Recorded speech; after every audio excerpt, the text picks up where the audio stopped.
Hey, everybody. Welcome back to Communicate Like You Give a Damn. I'm Kim Clark, and I have an extraordinary guest today. Alexandria Dunn comes to us from Chicago, and she has a very important story to share with us as communicators who are learning more and more about what diversity, equity, and inclusion is and isn't, and how to tell that story within our organizations, and partnering with our PR buddies, our marketing buddies, and social media on how we tell that story externally as well. We have got to get below the surface. We have to get beyond being performative and learning what performative is, because as I always talk about, language leads to behavior. And Alexandria's story just unfortunately manifests that phrase that I use all the time. Language leads to behavior. There is real life costs to us not digging deeper in. There's real life consequences. And that's what you're going to hear today in this podcast. This isn't fluff. This isn't a nice to have. This isn't just something else that we have to do with our job. We've got to get beyond that limited thinking and really understand that there's real lives at stake here. So, Alexandria, thank you for coming onto the podcast. I appreciate your time and you sharing your story. And so please introduce yourself. Yes, thank you, Kim. I'm Alexandria Dunn. I'm here in Chicago, as you mentioned. I'm a management consultant. I was most recently at CCC Intelligence Solutions. I was there for about 4.5 years before I was fired on October 19th.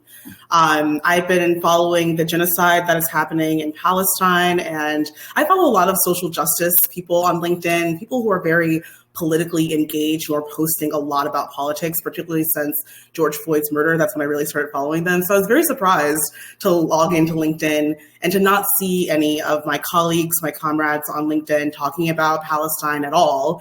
So I posted that I'm not seeing a lot on my feed about the ongoing genocide Israel is perpetrating against the Palestinian people right now. So I just want to say, from the river to the sea, Palestine will be free.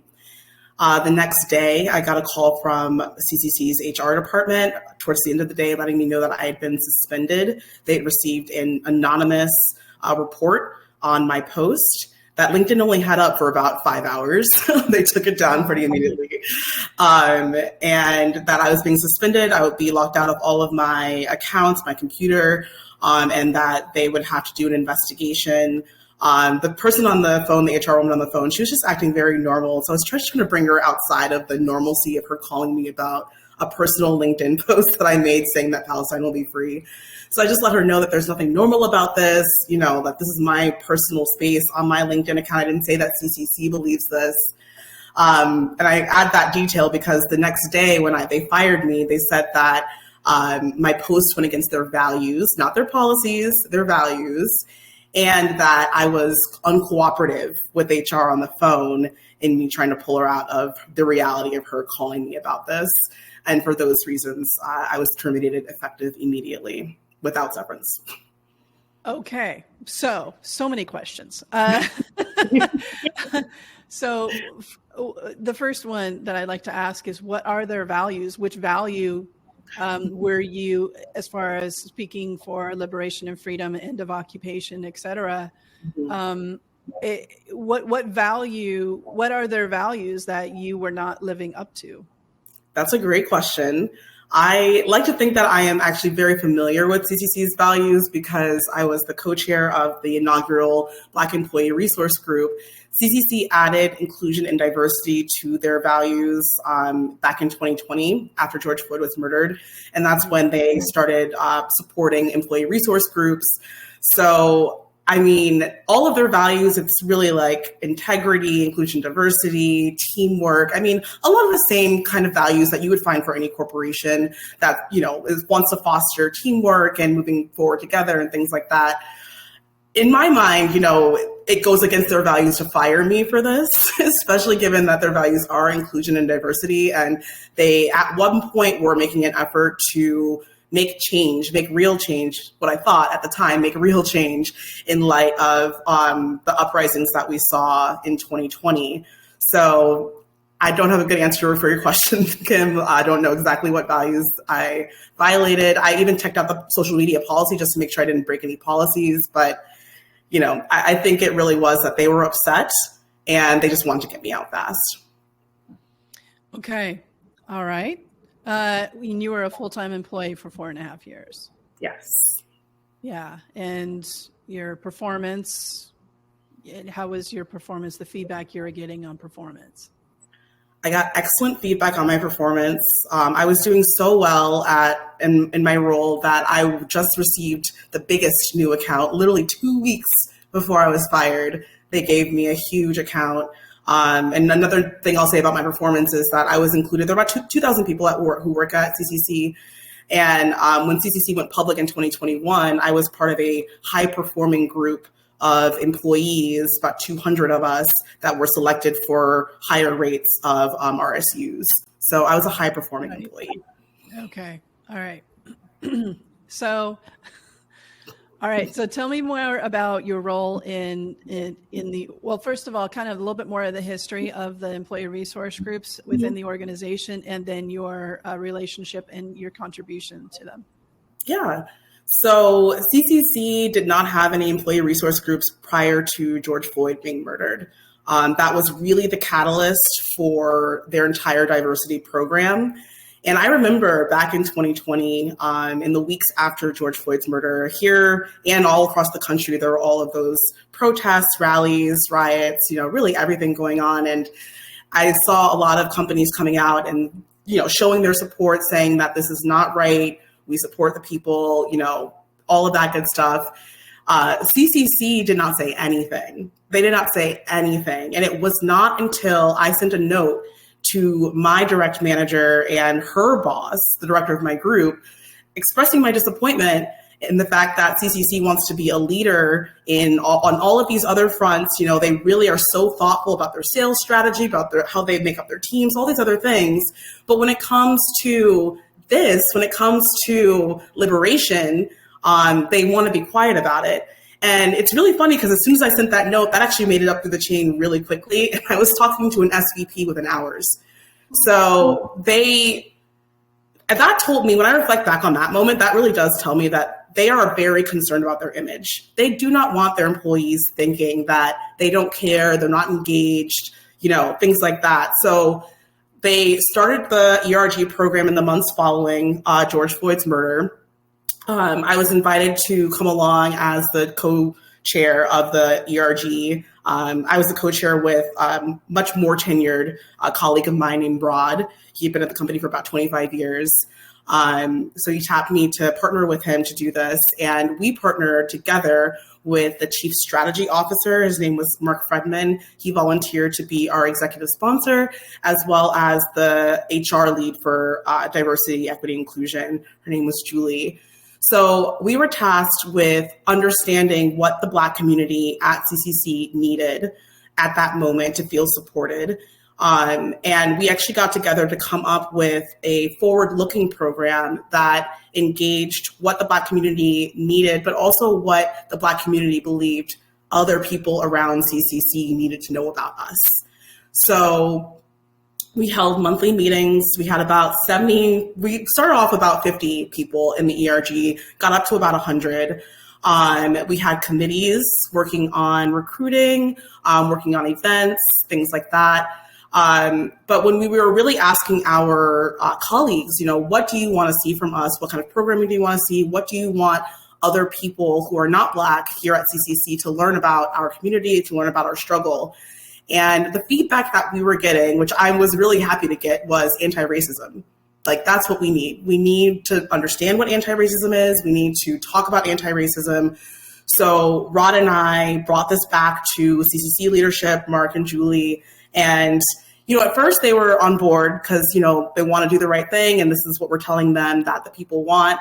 But as they learn more and more about anti-racism, and really anti-racism does get at the core, immediately gets to the core of DEI, and really does tie it back to liberation. I think they recognize that, though, because then they started throwing up all these hoops that we had to jump through. We had to go to the executive leadership team. We had to, write up a proposal, things like that.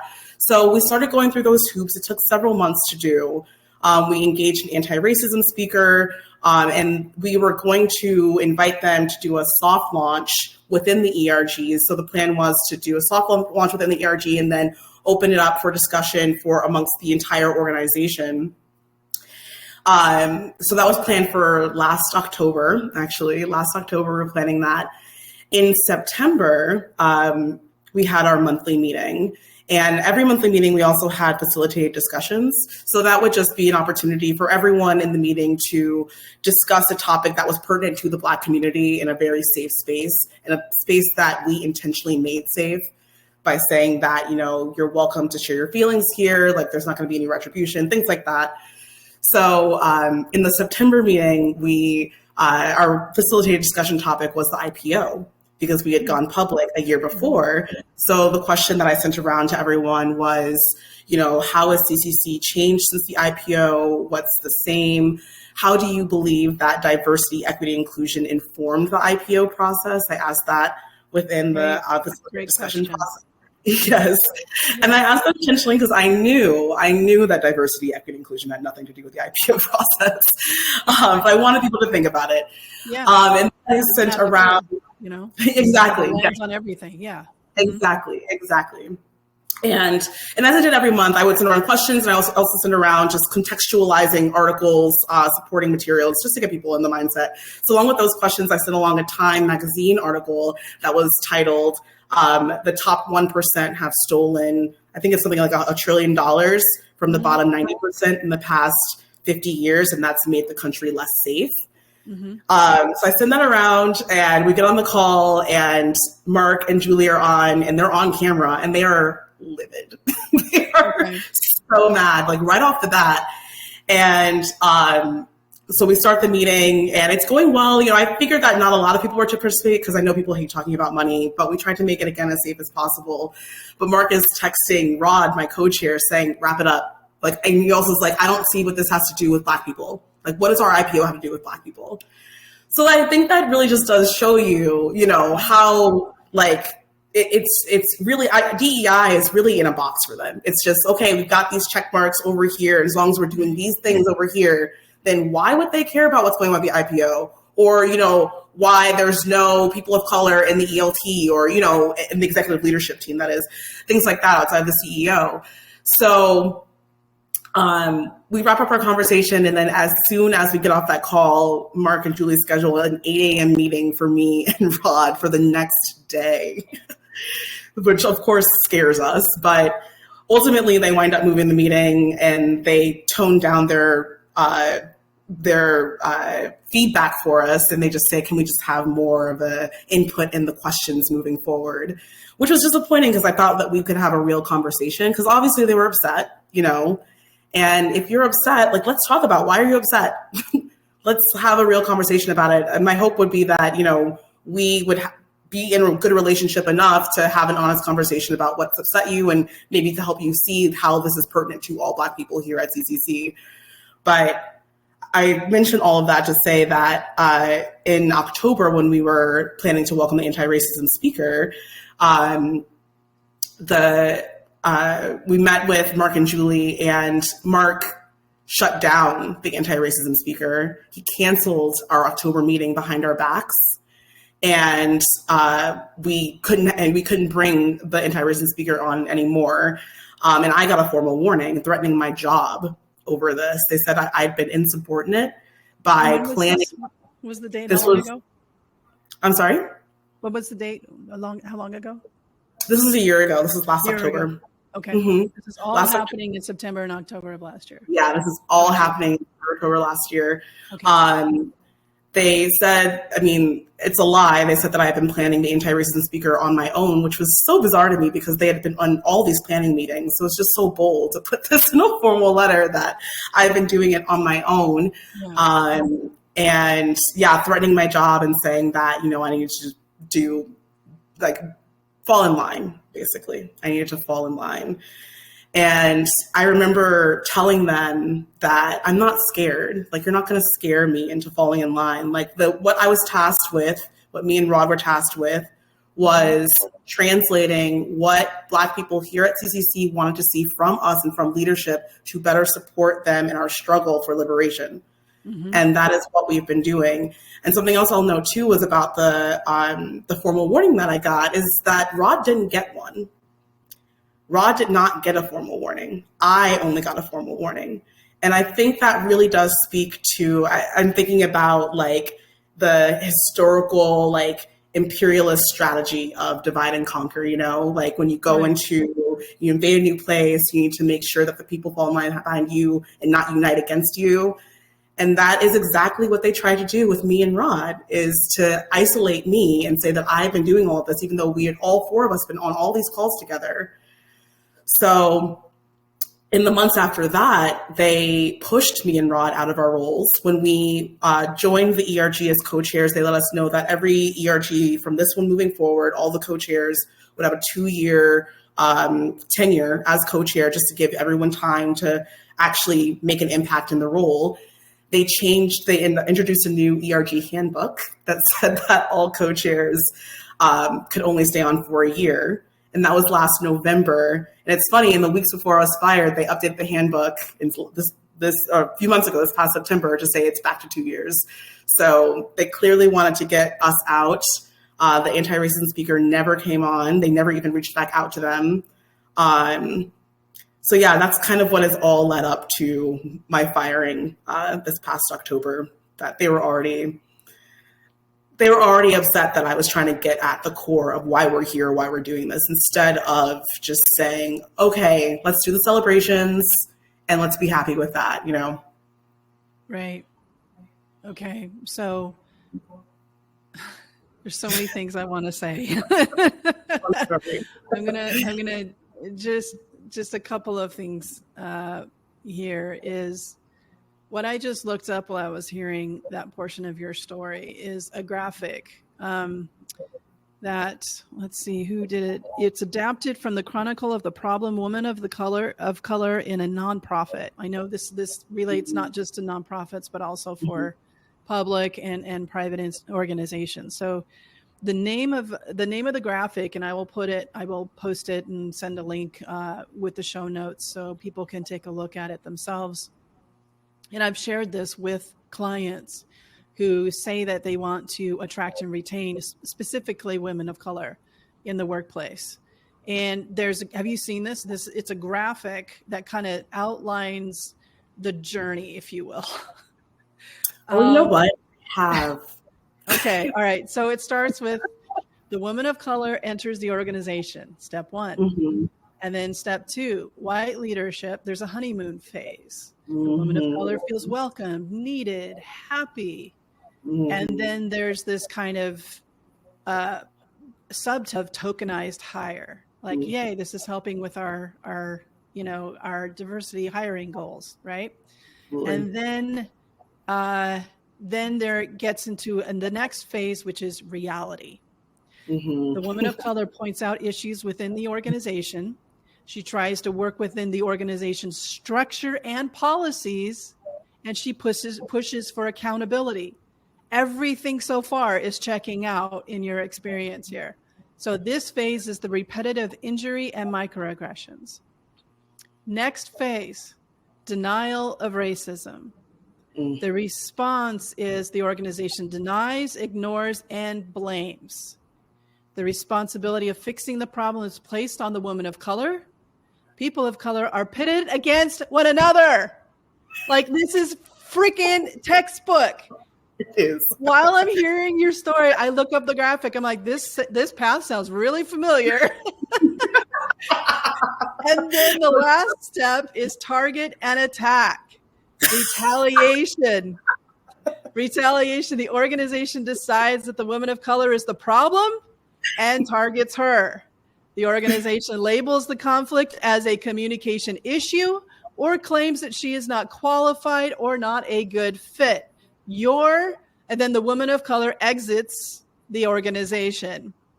Wow. That is the path that was laid out in this graphic that you just experienced. specifically over a 3-year period, but in a very, but your communication issue was that you made a personal statement on your LinkedIn profile, being consistent of who you are when they started the employee resource groups, when they put out a DEI statement, when they started putting together DEI strategies and goals and setting up the governance and the structures of the employee resource groups. They were setting things up to have the conversation, right? And you stepped in and said, I want to be a part of this. This is fantastic. I sent you this note about the murder of George Floyd. You listened to me. We did something. There's action in place. We've got momentum. You have stayed consistent through all the ebbs and flows and the shifts and changes of the organization. You have stayed consistent in your integrity of who you are. When you signed up as part of the ERG, when you sent that original email about the murder of George Floyd, all the way through asking very valid questions of a DEI lens on an IPO. And you're trying to help people connect the dots of impact so they are not re-injuring an old, deep wound. You're trying to save the organization from itself, to say, here are the actions that you're taking, and we're missing opportunities to live up to our DEI commitments. If we just go without thinking through the aspects of DEI, having a DEI lens on the decisions that the organizations are making. You're trying to help them be in integrity with what they say and what they do, and you're the one that's pushed out, even with a personal post. Even with a personal post. It's not like you sat in a client room as a management consultant and started going off. It was a personal post. You were being consistent from the email around, we should be doing and saying something about the murder of George Floyd to, free Palestine. You've been consistent through this.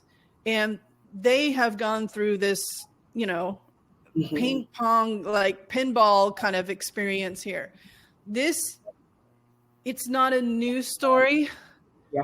It's a real story that needs to be talked about. It needs to be heard as communicators, Alexandria.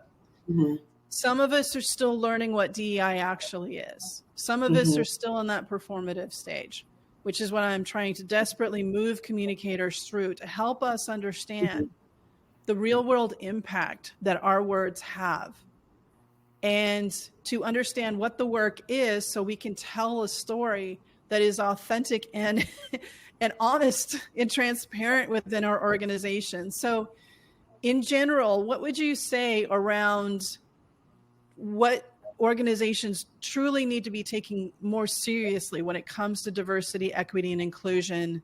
And where do we go from here in disrupting this pattern that this graphic just completely predicted? I know. It's so freaking embarrassing that the organization literally followed a pattern here that was built on a graphic. And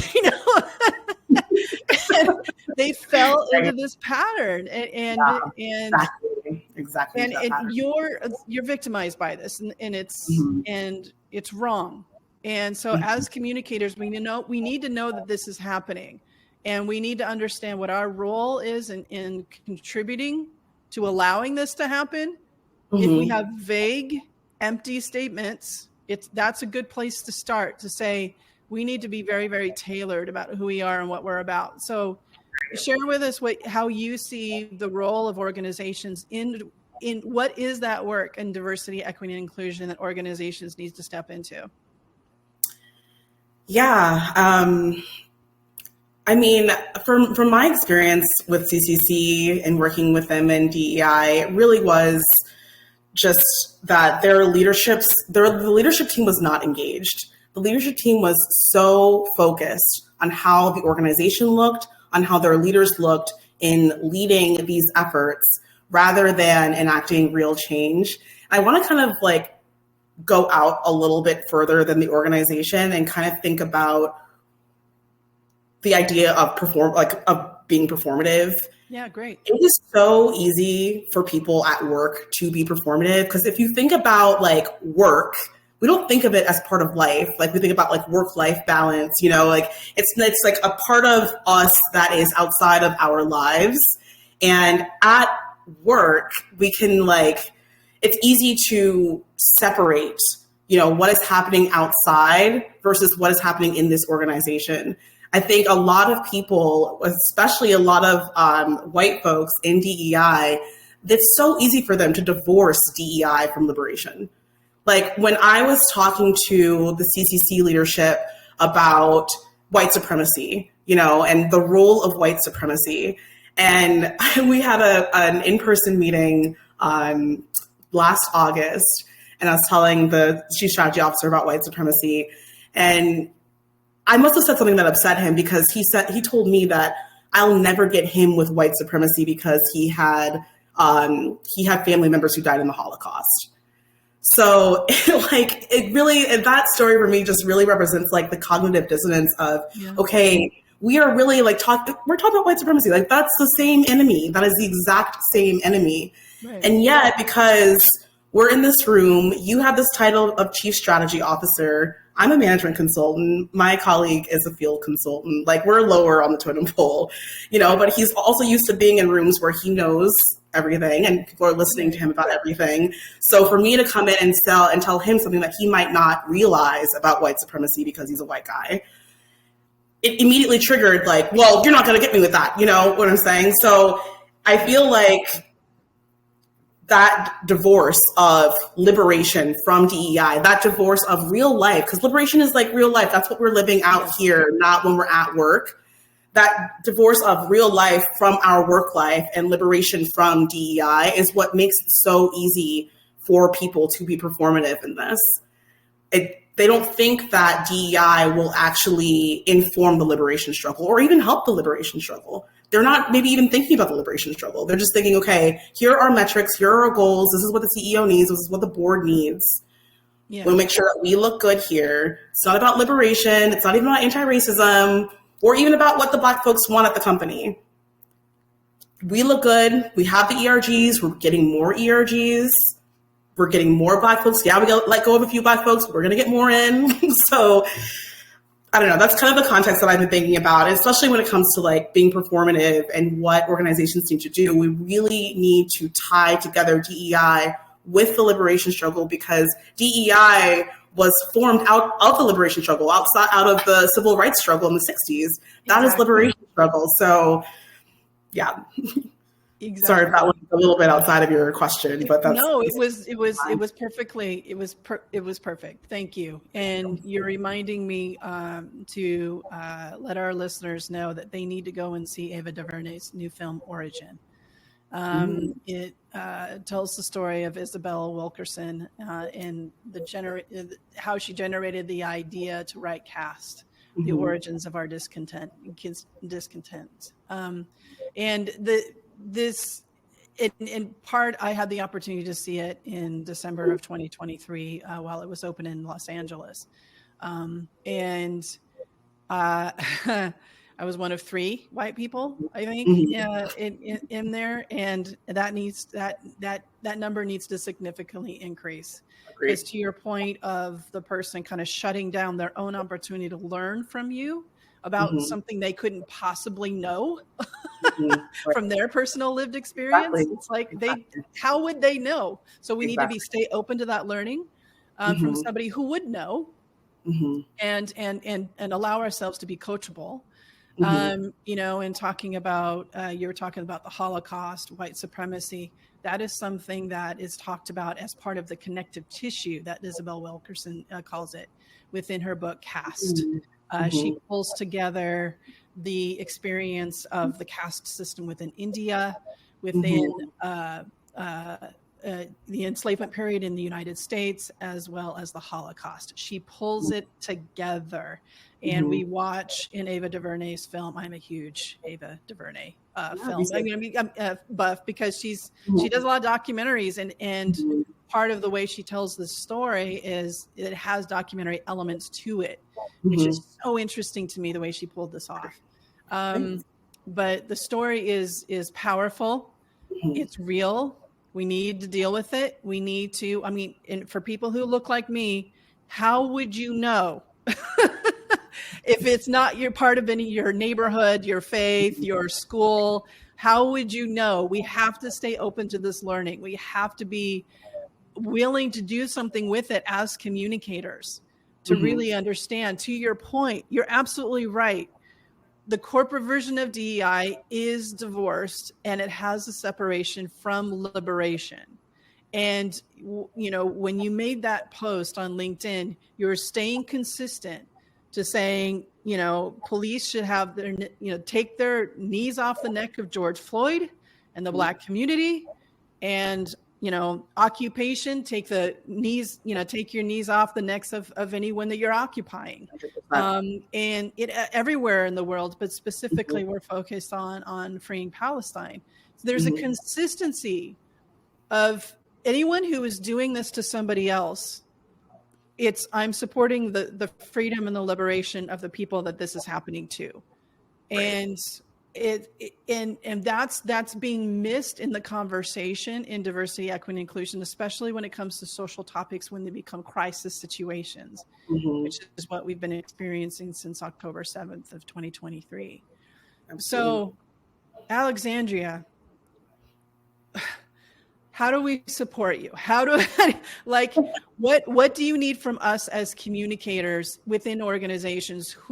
What kind of conversations do you want us to have, and with whom, especially in tightening that relationship with employee resource groups, so we can leverage the channels that we have control over, the content that we post internally and externally?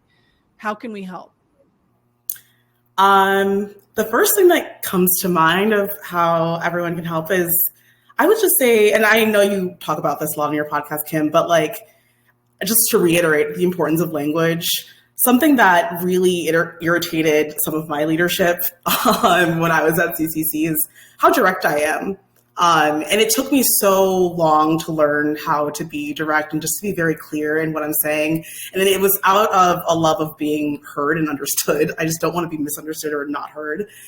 But, it would irritate my leaders for me to even use anti-racism or to say that that's racist, or, just to name things for what they are. And even when, my leadership team, in the intervening years between 2020 and now, when crises would happen, when mass shootings would happen, and they would send out communications, you could tell just from what they were saying that they don't get it. They're not here with us. This is not solidarity that they're showing us, because they're not calling it what it is. They're not saying, oh, this white supremacist shot up this Black supermarket, That language, naming something for what it is so important, especially for the people who are living through it. For the people who are living through it, if you can't name it, they see it immediately that you don't know, you're not trying to know, you're not trying to get engaged.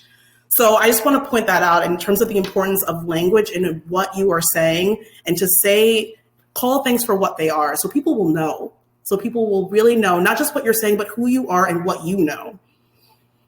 I love that. That is inclusive communications, my friends. That is calling a thing, being accurate about it, being honest about it. Okay. So there's relationships that we have that we need to strengthen when it comes to employee resource groups and when it comes to cultural moments. So, and also in social, crisis situations. As a co-chair of an employee resource group, and as an employee, where you have seen communities that you are a part of end up in the headlines, like you were talking about Buffalo, the grocery store massacre. And what is your advice? What you would like to see organizations do as part of their decision tree of what to say, when to say it, internally versus perhaps externally? I love that question. I've been thinking a lot about how undemocratic workplaces are, and I really came to a head with that as the co-chair of the ERG, because it was interesting to be setting up a democratic group because we were always constantly looking for their feedback. We were always sending out surveys, always engaging our members on what they wanted to see, how we were doing, things like that. Mm-hmm. But then so we're forming a democratic group, but then to be like working in a not democratic organization where, they're not asking us for our opinions on things. They're not asking us about timing on things. You know what I'm saying? So that is what would be really nice. Because what I was finding is that when I asked my colleagues what they thought about this or how things should be done, people had so many ideas. People have so many ideas. And the things that we were able to come together on, like collaborate on and come together on in terms of what we wanted to see for our programming for the ERG, how often people wanted to be communicated with, how they wanted to be communicated with, things like that. I mean, that just strengthened the bonds of our group because we met them on that base level of, okay, we're partnered together in this. What do you need? Here's what I need. Let's collaborate on that. I don't see why workplaces can't be more democratic, especially when it comes to DEI stuff. Mm-hmm. I mean, the people on the ground, like the employees, they know, like something that really irritated me about CCC is how often leadership treated us like we were kids. Like we were just their kids and that we had to wait for information or we just got information when we really needed it. And like we're all adults here. Everyone has ideas. Everyone is in this role for a reason. They're at this company for a reason, and we should honor that. So my thought would be is to introduce more democracy into the workplace, especially when it comes to communications, especially with these sensitive topics, engage people about how they want to be engaged, engage people about, what words they should use, what they want to hear from their leadership team. They know what they want to hear. But they're not going to just tell them, that's not the world that we live in, that, a worker will just come up and say, well, this is what we should have, even though I will say I did do that a few times with my leaders. Not to say that they enjoyed it, but I do enjoy giving feedback. But yeah, introducing some more democracy into the workplace, into these processes, and empowering people to be engaged and to have a hand in the creation of a new future for that organization and for the world, I think is critical. Thank you. Thank you for that. And I asked this question to everybody towards the end of the conversation. Perhaps you've already answered, but if you want to add some more to it, please do. What does it sound and look like to you as an employee, and all of the identities that you bring to the workplace and the personal and professional experience you bring to the workplace? What does it look like and sound like for us to communicate like we give a damn?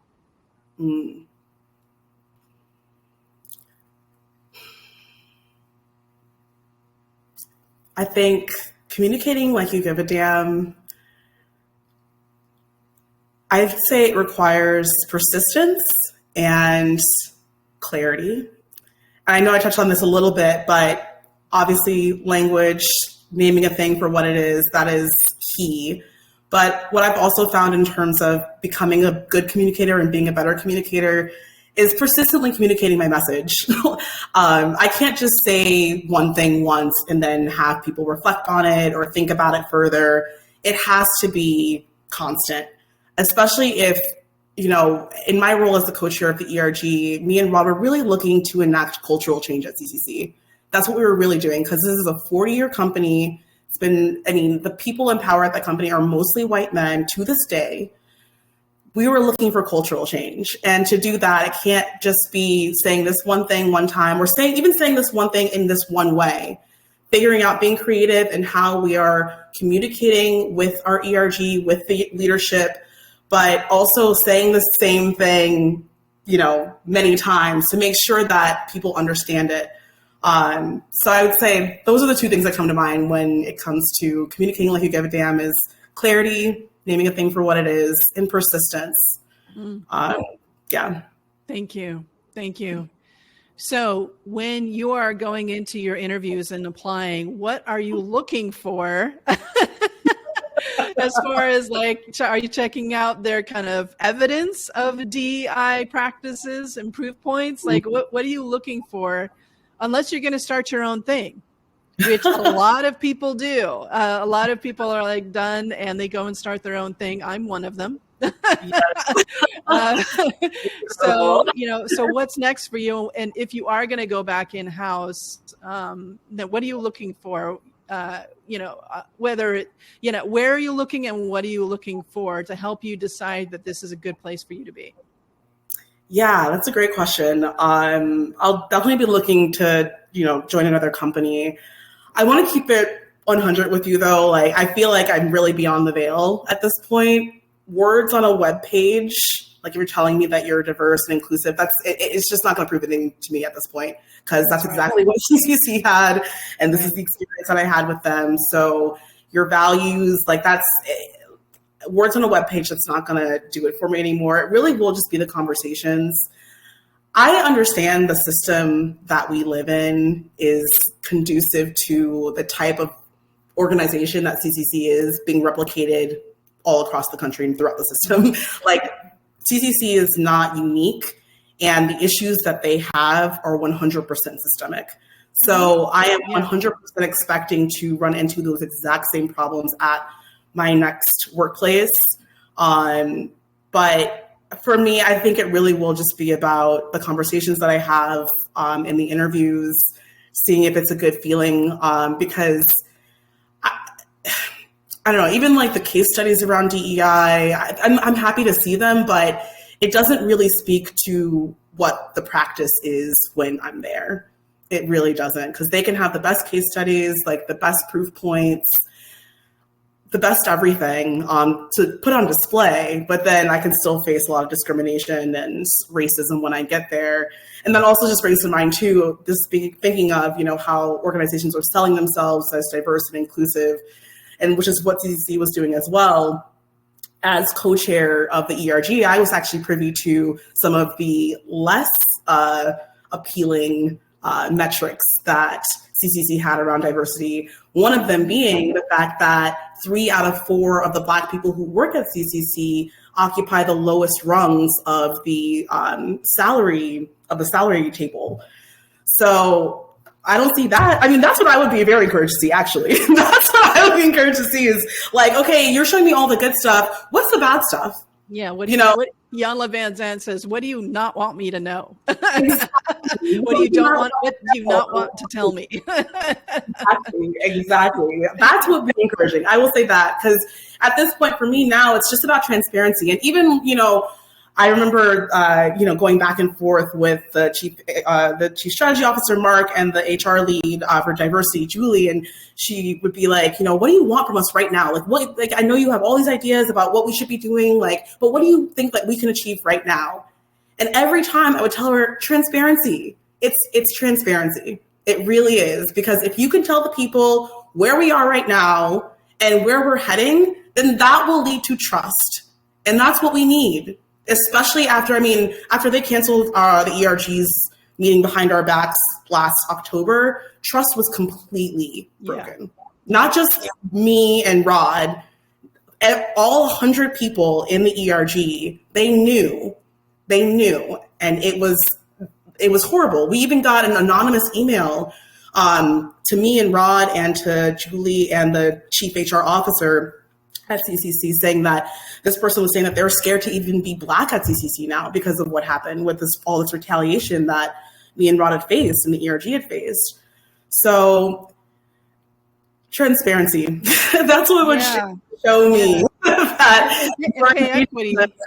Yes. And pay equity should be a part of that transparency. Exactly. Like you were talking about the data set that you saw.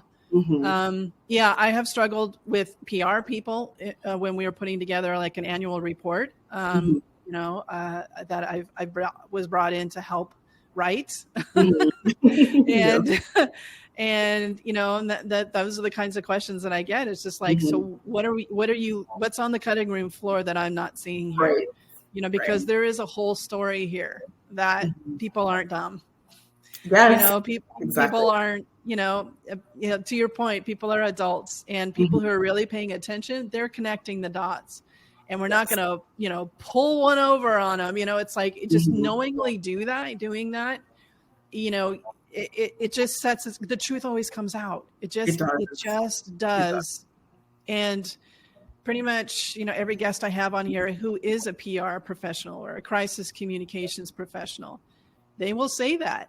And they'll just we have to handle this. You have to own your own narrative. And so just be honest of where you are. Right. And then go from there, but led by the people who are closest to the work where things can make a very positive difference within culture. So what does a management consultant do, Alexandria? Just in case somebody is saying, hey, I want to bring Alexandria in. What do you do as a management consultant? As a management consultant, I really do a lot of storytelling and data analysis. So I will tell a story around a product in order to help, sell that product to a client. And then I work a lot. I love Excel. I do a lot of Excel analyses like ROIs, returns on investments, and things like that to prove the value of a product. So, and I also optimize work processes, resources, things like that. So really just looking at an entire organization or team to get the most out of it based on data and then selling that to them. I'm so glad there's people like you in the world to balance people like me in the world.